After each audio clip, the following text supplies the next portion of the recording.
The Science of the Mind by Ernest Holmes, August 3rd. Paralysis. Use the thought that life cannot become paralyzed or inactive. Life is forever present in its fullness. Therefore, where any form of inaction appears, we should endeavor to recognize and realize the presence of life in action. The spirit is neither inactive nor is it too active. Its action cannot be cut off or needed to be added to.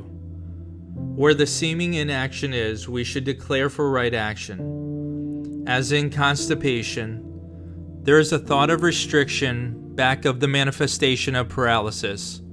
Often there is a very emotional nature to deal with, and often, though not always, a lot of stubbornness and resistance to heal.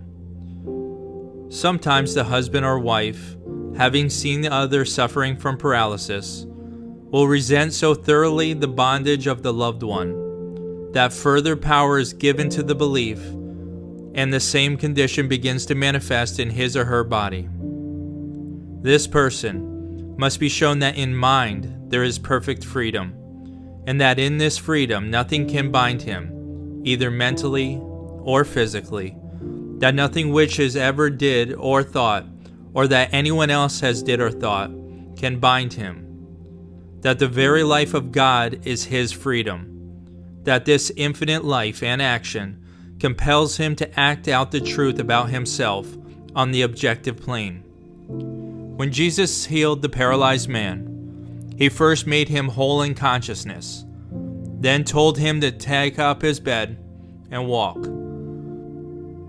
This is a perfect example for us to follow in the healing of any case of paralysis. The practitioner should know, without a shadow of a doubt, that the very power by which the paralytic took up his bed and walked, the power by which Jesus raised his body, is exactly the same power by which the paralyzed legs and arms are vitalized and made whole today. A consciousness of the one indwelling presence must be built up. Then, the patient must accept this consciousness and act upon it. Life is an idea everywhere present in mind, and it must be accepted as present in the organs which seem paralyzed. The following meditation is a good one to use. Infinite Spirit, complete essence of life, is now my life. That which is animated by perfect spirit or life must express or be like that which it animates it. My thought now rests in the contemplation of my real self, and that clarified thought makes easy the way for the operation of the life essence through me. There is no inaction or paralysis in mind, the mind of God. There is no inaction or paralysis in body, the body of God. All manifest life is some part of the body of God. My body is the part of body of God. Right where the inaction appears to be, there is real life and action. The free-flowing life of spirit is now energizing every part of my being and quickening in it the life and action. The spirit has never been paralyzed, nor can it be. I feel the life of boundless action and energy of spirit flowing through me. I am free. The perfect coordination and functioning of the parts of my body in their interrelated action is in perfect rhythm and harmony. I am conscious of this perfection, this beauty, this perfect action. First, in my thought. Then I recognize it in my body as the thought becomes the thing. I no longer entertain the thought of bondage.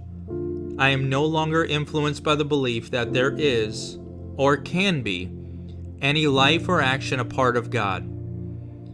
I do not struggle. I feel my freedom flow from within me. It is complete, perfect, and flowing now. I am filled with the almighty force of the universe as it coursed through every part of me. It quickens every part of me into a newness of life and action. I am the power of God within me, making the physical man perfect. I am free. I know that there flows through me now the perfect life essence. My body is abiding place of this life. The very stuff of which my body is formed is an eternal and perfect substance. My body reflects the perfect motion, the rhythmic ease of mind in action. Perfect life is mine.